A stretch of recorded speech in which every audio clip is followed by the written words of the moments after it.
So we came to Canada 5 years ago as an international student in 2018.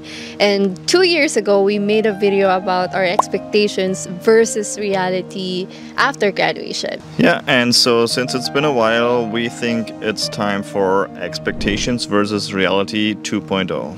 Hi, this is Ashley Planner again, and we help aspiring international students with an easy and actionable guide towards their Canadian dream. So in this video, we are going to talk about life in Canada. So if you haven't subscribed yet, make sure that you subscribe and also like the video. So the first point that I want to share with you guys is the cost of living. And 2 years ago, when we were in Sydney after graduation, our total expenses were about 2,000 Canadian dollars.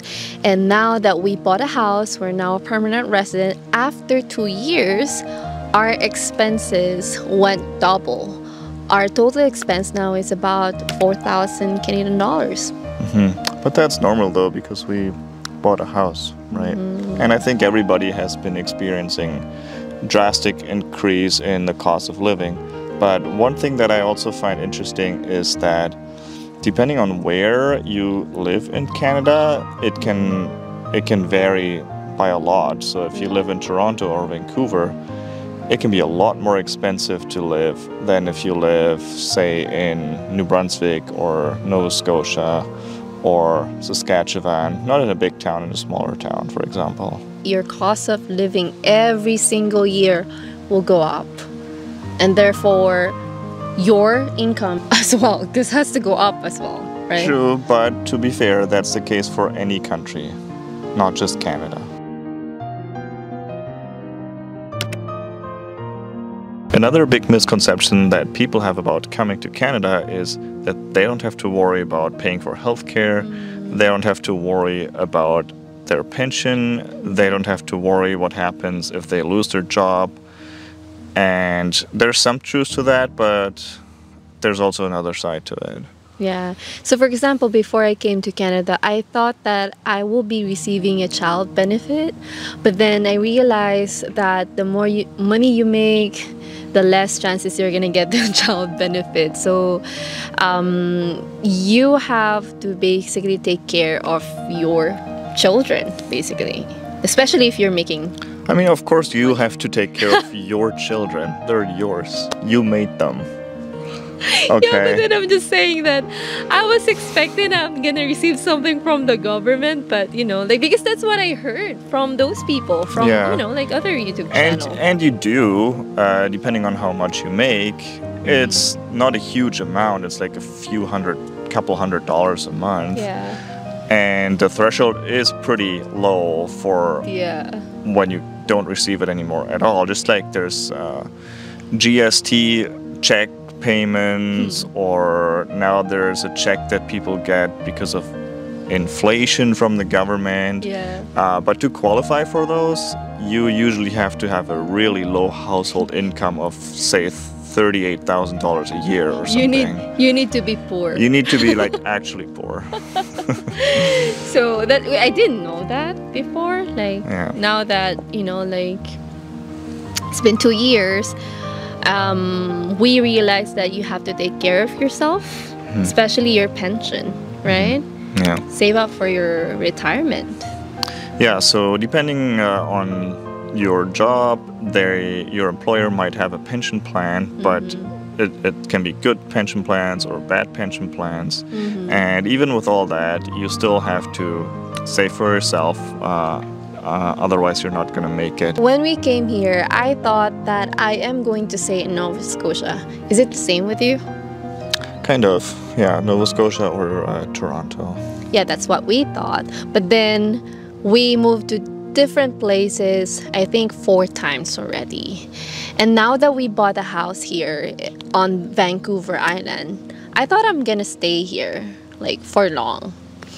But then after a few months, we're thinking to travel again. So we realized after 5 years living here in Canada that we are a nomad.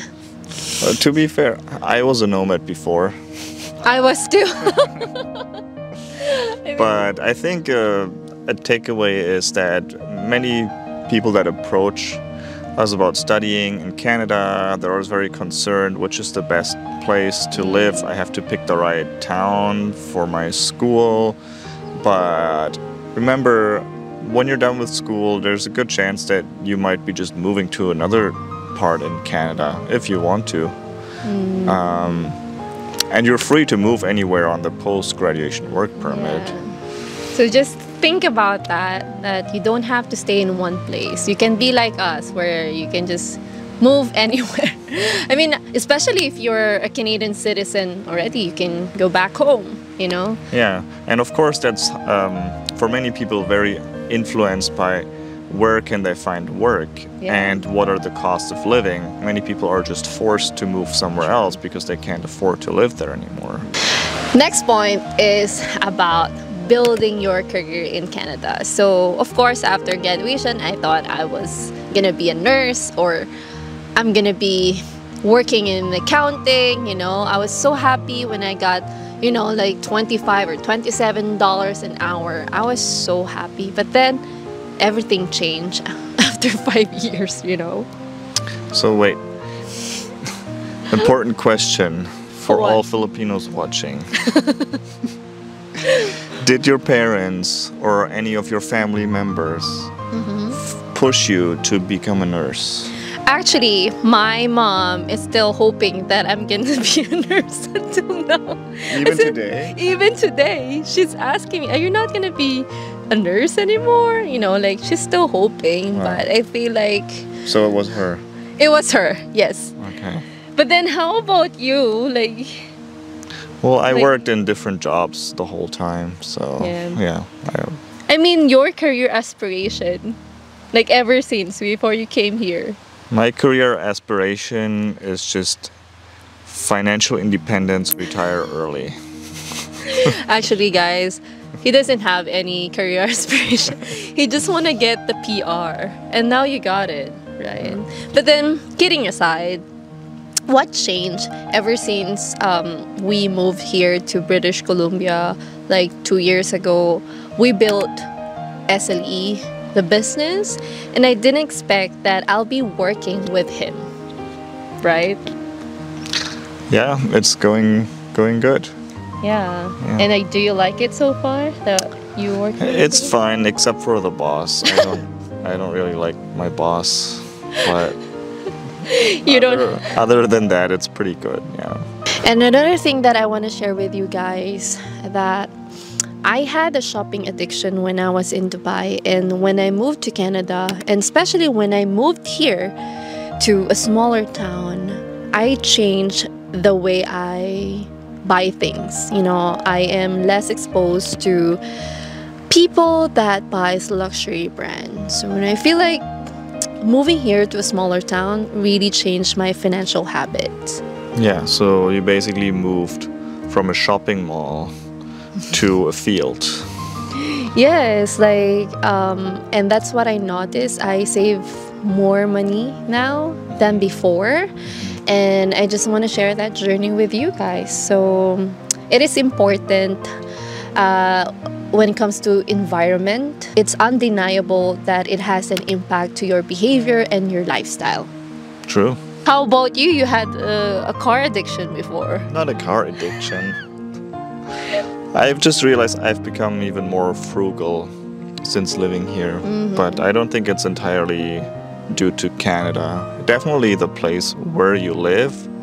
If you live in a city and you see the neighbors and all their fancy cars and all that, you think that you should have that too, so it makes you happy, but it doesn't. So now our question to you guys: what are your expectations about coming to Canada? And to the people that are already here, did it meet your expectations, or in which way did it not? Comment below, and we'll see you in the next video. Thank you for watching, and I'll see you in the next one. Thank you guys. Bye.